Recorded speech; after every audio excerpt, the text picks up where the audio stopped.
Industrial dispute act 1947 जो ये act है, ये क्यों बनाया गया था? ये इंडस्ट्री में होने वाले डिस्प्यूट्स को सोल्व करने के लिए बनाया गया था और ये एक्ट 1947 में बना था, इसलिए इसे इंडस्ट्रियल डिस्प्यूट एक्ट 1947 बोला जाता है। अब इस एक्ट का मेन ऑब्जेक्टिव क्या था? इंडस्ट्री में पीस बनाए रखना, एम्प्लॉयर और एम्प्लॉय के बीच में गुड रिलेशन क्रिएट करना। और जो ये एक्ट है ये पूरे इंडिया में अप्लाई होता है। कब से हुआ था पूरे इंडिया में अप्लाई? 1 अप्रैल 1948 से हुआ था। अब जो ये एक्ट है इंडस्ट्रियल डिस्प्यूट एक्ट, ये इंडस्ट्री के अंदर होने वाले डिस्प्यूट को सोल्व तो करता है, लेकिन ये सोल्व कैसे करेगा? मतलब कि उन डिस्प्यूट्स को सोल्व करने के लिए कौन कौन से मेथड या फिर किस प्रोसीजर को फॉलो करेगा। तो जितने भी डिस्प्यूट होते हैं इंडस्ट्री में, उनको सोल्व करने के लिए इस एक्ट के अकॉर्डिंग 3 मेथड यूज किए जाते हैं मेनली। फर्स्ट मेथड है voluntarily settlement and conciliation, second है एडजुडिकेशन एंड थर्ड है आर्बिट्रेशन। तो जो भी डिस्प्यूट होगा इंडस्ट्री के अंदर, चाहे वो वर्कमैन का हो आपस में या फिर एम्प्लॉयर और एम्प्लॉय का हो, तो वो इन 3 मेथड्स की हेल्प से सोल्व किया जाएगा। जो फर्स्ट है कॉन्सिलेशन, इसके अंदर क्या होता है कि जो डिस्प्यूट है वो इंडस्ट्री के अंदर ही सोल्व किया जाता है। एक्ट के अकॉर्डिंग अथॉरिटीज बना दी जाती हैं, वो पूरी उनकी इंस्पेक्शन करती हैं, चेक करती है और उस डिस्प्यूट को सोल्व करवा देती है। सेकंड मेथड है जो वो है एडजुडिकेशन, इसमें कोर्ट की हेल्प ली जाती है। और थर्ड है आर्बिट्रेशन। आर्बिट्रेशन में ऐसा होता है कि थर्ड पार्टी ना तो कोर्ट की हेल्प लेते, ना ही किसी अथॉरिटी की हेल्प लेते, किसी अदर थर्ड पार्टी की हेल्प से जब डिस्प्यूट सोल्व करवाया जाता है तो उसे आर्बिट्रेशन बोला जाता है। अब जो ये तीनों मेथड हैं, इनके अंदर कुछ अथॉरिटीज आती हैं, जैसे कि फर्स्ट कॉन्सिलेशन प्रोसेस होगी जो, उसके अंदर 4 टाइप की अथॉरिटी बनाई जाएंगी: work committee, conciliation officer, board of conciliation, court of inquiry. ये क्या करेंगी? उस डिस्प्यूट को, या तो जब भी कोई डिस्प्यूट क्रिएट होगा इंडस्ट्री के अंदर, ये वहीं पर उसको सोल्व करने की कोशिश करेंगी। मतलब कि ऐसा ना हो कि बाद में स्ट्राइक या लॉकआउट की कंडीशन क्रिएट हो, इसलिए ये अथॉरिटी बनाई जाती है कि तुरंत ही किसी डिस्प्यूट को वहीं पर सोल्व कर दिया जाए, वो मामला कोर्ट तक ना पहुंचाने दिया जाए। सेकंड जो एडजुडिकेशन है, इसमें क्या होता है, अगर दोनों पार्टीज एग्री नहीं होती इन अथॉरिटीज से, तो वो क्या करेंगी? कोर्ट की हेल्प ले सकती है, अपना कोर्ट में केस फाइल करवा सकती हैं और वहां पर अपने डिस्प्यूट सोल्व करवा सकती हैं। और थर्ड आर्बिट्रेटर की हेल्प ली जाती है।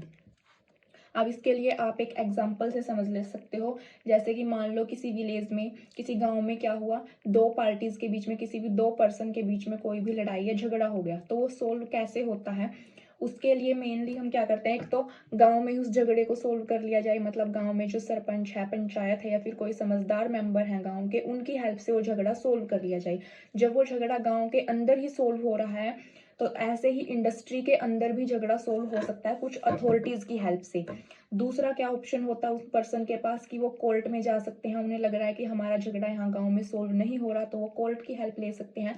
तो सेम इंडस्ट्री में भी अगर झगड़ा हुआ कोई, तो वो एडजुडिकेशन यानी कि कोर्ट की हेल्प ले सकते हैं। और तीसरा मेथड क्या होता है कि ना तो वो पर्सन गांव वालों की मान रहे, ना ही वो कोर्ट में जा रहे, वो किसी अदर पर्सन की, मान लो किसी पॉलिटिकल पार्टी का लीडर है या फिर कोई रेप्यूटेड पर्सन है जिसकी सब मान लेते हैं, तो उस थर्ड पार्टी की हेल्प से, कोई बाहर का पर्सन है उसकी हेल्प ले रहे हैं, तो ऐसे ही इंडस्ट्री में भी आर्बिट्रेटर, किसी थर्ड पार्टी की हेल्प ली जा सकती है। तो सेम वही कंडीशन है ये कि 3 तरीके से हम इंडस्ट्री में होने वाले डिस्प्यूट्स को सोल्व करवा सकते हैं। अब इसके बाद जो सबसे फर्स्ट मेथड है वो है कॉन्सिलेशन। कॉन्सिलेशन प्रोसेस क्या होती है? इसमें जिन भी पार्टीज के बीच में डिस्प्यूट हुआ है, मान लो वर्कर्स और एम्प्लॉयर के बीच में डिस्प्यूट हुआ है, तो यहाँ पर एम्प्लॉयर के भी और वर्कर्स के भी जो भी रिप्रेजेंटेटिव होंगे वो काम करेंगे, और ये जो अथॉरिटी है बीच में, ये मीडिएशन का काम करेंगे, मतलब कि मीडियम का काम करेंगी। ये अथॉरिटी दोनों पार्टीज की प्रॉब्लम को सुनेंगी, उनको सॉर्ट आउट करेंगी, तो उसे बोला जाता है कॉन्सिलेशन प्रोसेस। और जो पर्सन बीच में मीडियम का काम करता है उसे कॉन्सिलेटर या फिर मेडिएटर बोला जाता है। कॉन्सिलेटर या फिर मेडिएटर वो पर्सन होता है जो इस डिस्प्यूट को सोल्व करवाता है, वो है ये अथॉरिटीज। अब इसमें सबसे पहले कॉन्सिलेशन में क्या, कौन सी अथॉरिटी आती है? वो है वर्क कमेटी। वर्क कमेटी का कॉन्स्टिट्यूशन कैसे होता है? एक्ट के सेक्शन 3 के अकॉर्डिंग अप्रोप्रिएट गवर्नमेंट के पास पावर है वर्क कमेटी कॉन्स्टिट्यूट करने की। मतलब कि जो वर्क कमेटी है वो कैसे बनाई जाएगी, एप्रोप्रिएट गवर्नमेंट के जनरल या फिर स्पेशल ऑर्डर देने से ही वर्क कमेटी कॉन्स्टिट्यूट की जाएगी। और जो एप्रोप्रिएट गवर्नमेंट है वो क्या है, कोई भी स्टेट गवर्नमेंट हो सकती है या फिर सेंट्रल गवर्नमेंट। मतलब कि अगर स्टेट गवर्नमेंट या सेंट्रल गवर्नमेंट ऑर्डर देगी तो सेक्शन 3 के अकॉर्डिंग तब जाके वर्क कमेटी कॉन्स्टिट्यूट होगी। लेकिन वर्क कमेटी बनने से पहले इंडस्ट्री को दो कंडीशन सेटिस्फाई होनी जरूरी है। दो कंडीशन कौन सी हैं वो, एक तो जहां पर डिस्प्यूट हुआ है वो इंडस्ट्रियल एस्टेब्लिशमेंट होनी चाहिए, मतलब कि वो डिस्प्यूट इंडस्ट्री के अंदर होना चाहिए, तब जाके वर्क कमेटी कॉन्स्टिट्यूट की जाएगी। अगर किसी और जगह पर डिस्प्यूट हो रहा है तब वहां पर वर्क कमेटी काम नहीं करेगी। तो एस्टेब्लिशमेंट इंडस्ट्री होनी चाहिए। और दूसरी कंडीशन क्या है कि इस इंडस्ट्री के अंदर एट प्रेजेंट, मतलब जिस टाइम वो डिस्प्यूट हुआ है उस टाइम पर वहां पर 100 या 100 से ज्यादा वर्कमैन काम कर रहे हों। अगर उस टाइम पर वहां पर 100 से ज्यादा वर्कर काम नहीं कर रहे तो पिछले 12 महीने में कभी ना कभी किसी भी दिन वहां पर 100 से ज्यादा वर्कर्स ने काम किया हो, तब जाकर वर्क कमेटी कॉन्स्टिट्यूट होगी। दो कंडीशन है, इंडस्ट्रियल एस्टेब्लिशमेंट होनी चाहिए, या तो प्रेजेंट में 100 या 100 से ज्यादा वर्कर काम कर रहे हो, या फिर पास्ट में 12 महीने के अंदर अंदर 100 से ज्यादा वर्कर्स ने काम किया हो। अब इसके अंदर कंपोजिशन, मतलब कि कितने मेंबर हो सकते हैं, ये वर्क कमेटी के अंदर कौन कौन लोग होंगे, एम्प्लॉयर के रिप्रेजेंटेटिव होंगे और वर्कमैन के रिप्रेजेंटेटिव होंगे, और ये दोनों इक्वल नंबर में होंगे। दोनों पार्टीज के बीच डिस्प्यूट हुआ तो दोनों पार्टीज अपने रिप्रेजेंटेटिव देगी जो उनके बिहाफ पे वहां पर अपने प्रॉब्लम को सोल्व करवाएंगे, और दोनों इक्वल होंगे। अगर एम्प्लॉयर के 2 रिप्रेजेंटेटिव हैं तो वर्कमैन के भी 2 होंगे, अगर एम्प्लॉयर के 5 हैं तो वर्कमैन के भी 5 होंगे। और इनके बीच में कॉन्सिलेशन प्रोसेस के थ्रू जो वर्क कमेटी है वो मीडियम का काम करेगी। इसके बाद आते हैं function and duties of work committee. Work committee के फंक्शन क्या है, मेन सबसे जो इसका फंक्शन है वो है एम्प्लॉयर और एम्प्लॉय के बीच में गुड रिलेशन को क्रिएट करना। ये आप सब में लिख सकते हो पॉइंट, क्योंकि जो पूरा ये एक्ट है ये इसीलिए बनाया गया है कि एम्प्लॉयर और एम्प्लॉय के बीच में डिस्प्यूट ना हो, दोनों के बीच में गुड रिलेशन हो। तो ये पॉइंट आप सभी में लिख सकते हो। सेकेंड पॉइंट क्या है, discuss matter of common interest and make effort to settle differences. ये कॉमन मैटर के जो इंटरेस्ट होते हैं उन पर डिस्कस करती है और ये एफर्ट करती है कमेटी की दोनों पार्टीज के बीच में जो भी डिफरेंस है, डिस्प्यूट है, उसको सेटल डाउन किया जा सके।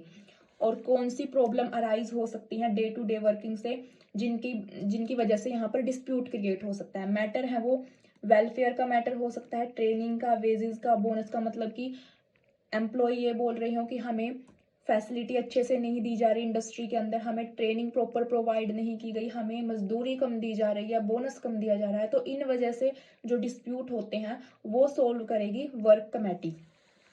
और जो कमेटी की सक्सेस है, मतलब कि कमेटी अब इन डिस्प्यूट्स को सोल्व करवाती है या नहीं करवाती, ये डिपेंड करता है दोनों पार्टीज के बीच, जिनके बीच हुआ है डिस्प्यूट।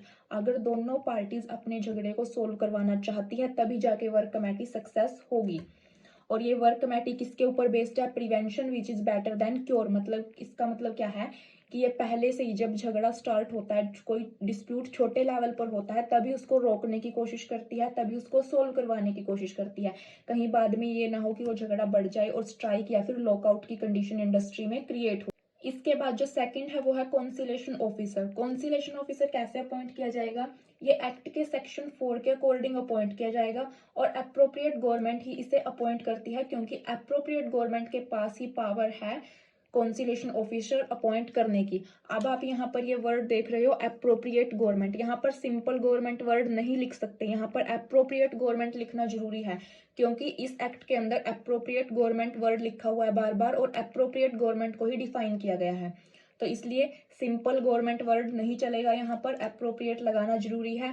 और अप्रोप्रिएट गवर्नमेंट क्या थी, सेंट्रल गवर्नमेंट हो सकती है या कोई भी स्टेट गवर्नमेंट हो सकती है।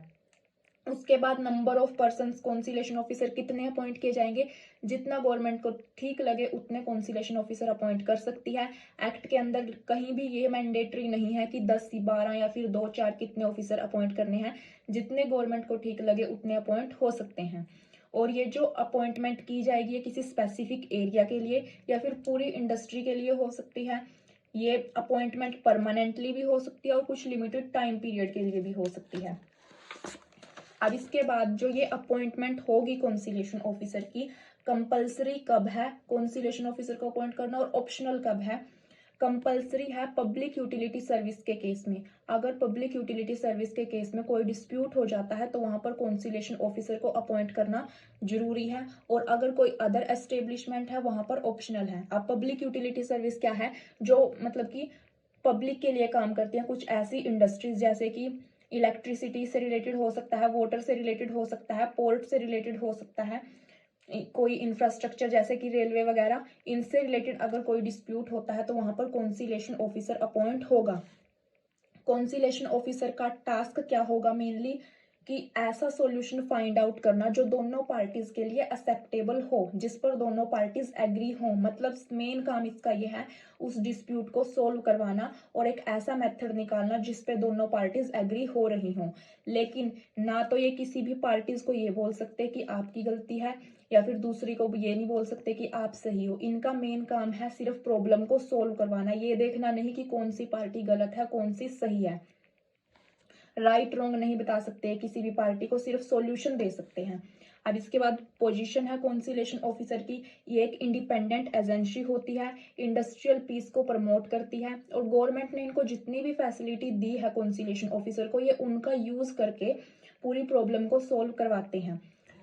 जब भी कॉन्सिलेशन ऑफिसर अपॉइंट होगा तो वो पूरे डिस्प्यूट की इन्वेस्टिगेशन करेगा। इन्वेस्टिगेशन करने के बाद वो एक फेयर एंड पोलाइट सेटलमेंट करने की कोशिश करेगा। फेयर एंड पोलाइट मतलब वो किसी भी पार्टीज को ना तो ये बोलेगा कि आप गलत हो आप सही हो, ना ही किसी के साथ कोई पक्षपात करेगा।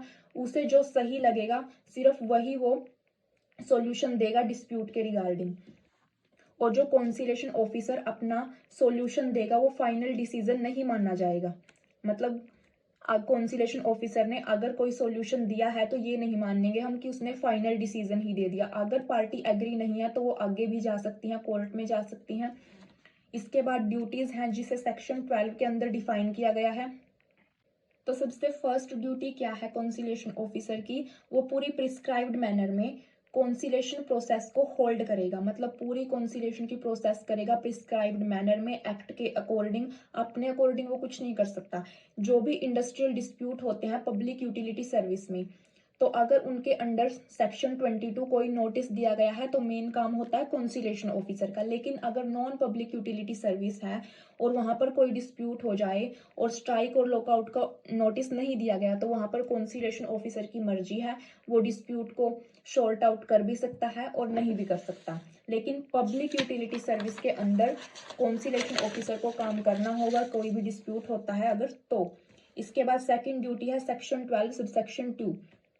इसके अंडर क्या है कि अगर कोई भी डिस्प्यूट हो जाता है तो बिना देरी किए उसे वो सब काम करने हैं जो उसे ठीक लगते हैं उस डिस्प्यूट को सोल्व करने के लिए, ताकि कोई भी स्ट्राइक या फिर लॉकआउट की कंडीशन क्रिएट ना हो, मामला कोर्ट तक ना पहुंचे। तो ये वहीं पर उसको सोल्व करने की कोशिश करता है। इसके बाद अगर ये सक्सेस हो जाता है, मतलब कि ये सेटलमेंट करवा देता है दोनों पार्टीज के बीच में, उनका झगड़ा सोल्व करवा देता है, तो इसे क्या करना होगा, अगर झगड़ा सोल्व हो जाता है तो उससे इसे क्या करनी होगी, एक रिपोर्ट प्रिपेयर करनी होगी और वो रिपोर्ट प्रिपेयर करके अप्रोप्रिएट गवर्नमेंट को देनी होगी। और उस रिपोर्ट के साथ साथ दोनों पार्टीज जिनके बीच झगड़ा हुआ है दोनों पार्टीज के साइन करवा के वो सेटलमेंट भी गवर्नमेंट को ही देनी होगी।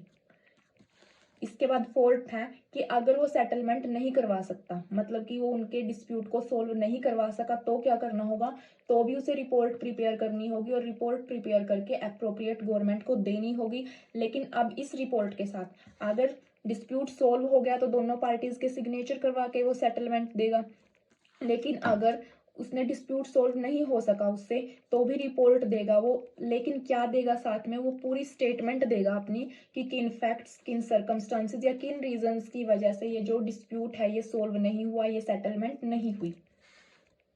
इसके बाद फिफ्थ पॉइंट है कि अगर रिपोर्ट सबमिट करने के बाद दोबारा से वो पार्टी कॉन्सिलेशन ऑफिसर के पास जाती है कि आप हमारा झगड़ा सोल्व करवा दो, मतलब कॉन्सिलेशन ऑफिसर ने रिपोर्ट सबमिट करवा दी गवर्नमेंट को कि ये जो डिस्प्यूट था ये सोल्व नहीं हो सका इन रीजंस की वजह से, लेकिन बाद में जो पार्टीज हैं उन्होंने सोचा कि हम अपना झगड़ा यहीं पर सोल्व करवा लेते हैं, दोबारा से वो कॉन्सिलेशन ऑफिसर के पास अगर जाती हैं तो अगर पार्टीज जाती हैं कॉन्सिलेशन ऑफिसर के पास और पार्टी चाहती हैं अपने डिस्प्यूट वहीं पर सोल्व करवाना, तो दोबारा से conciliation officer a fresh conciliation proceeding begin करेगा और उनके डिस्प्यूट को सोल्व करवाएगा।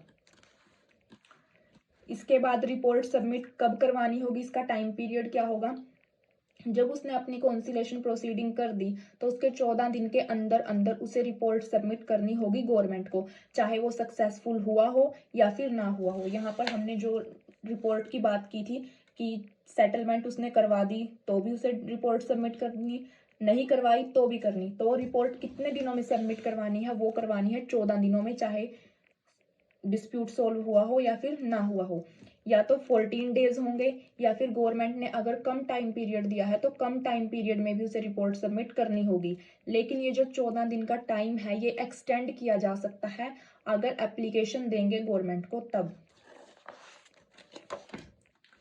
After submission of report, report submission के बाद क्या होगा, जो रिपोर्ट है सबमिट किसके द्वारा की जाती है, कॉन्सिलेशन ऑफिसर के द्वारा। किसको सबमिट की जाती है, गवर्नमेंट को।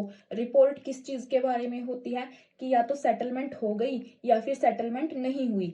अगर मान लो सेटलमेंट नहीं हुई, इसकी रिपोर्ट सबमिट करवाई गई है, तो यहाँ पर एप्रोप्रिएट गवर्नमेंट उसकी पूरी प्रॉब्लम को सुनेगी, किन रीजंस की वजह से सेटलमेंट नहीं हुई, और एक्ट के अकॉर्डिंग वो इस केस को किसी दूसरी अथॉरिटी के पास रेफर कर सकती है।